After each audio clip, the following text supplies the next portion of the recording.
घर कि कर्मक्षेत्र में कहीं लगा जाए दौड़ुवा 7 घोड़ा निहाती जानतु भाग्य बदलीजिव।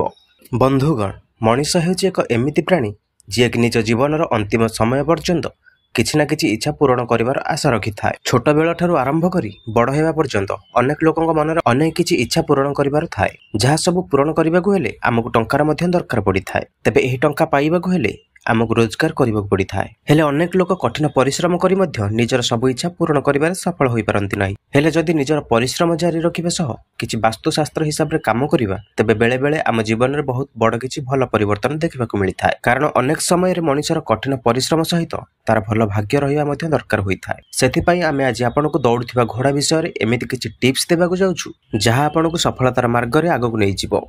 जदि आपण आपणक घरे दौड़ुथिबा घोड़ार फोटो आनी आपणक कांथरे लगाइबे ताहले आपण करूथिबा कामर गति बढ़िबो। दौड़ुथिबा घोड़ा को सफलता, तेज, उन्नति एवं ताकतर प्रतीक बोली कुहा जाय। शास्त्र अनुसार 7 अंकटी सार्वभौमिक एवं प्राकृतिक होइथाय। एहा छडा इंद्रधनु रे भी 7टी रंग रहिथाय। एहा सहित 7 ऋषि व्यवहार 7 फेरा इत्यादि रे 7 अंक रही अछि। सेथिपई 7 घोड़ार फोटो आनी लगाइले बहुत शुभ होइथाय। जदि आपण आपणक ऑफिस र प्रगति बढ़ाइबाकु चाहुचंती ताहले आपण आपणक चैम्बर रे दौड़ुथिबा 7टी घोड़ार फोटो आनी लगांतु। एही फोटो को दक्षिण दिगरे ही लगांतु। एहा द्वारा नकारात्मक शक्ति भी नाश होइथाय। एहा छडा जदि आपण करज पई चिंतित अछंती तेबे घर बा ऑफिस र उत्तर पश्चिम दिगरे आर्टिफिशियल घोड़ार जोड़ा रखंतु। जय जगन्नाथ।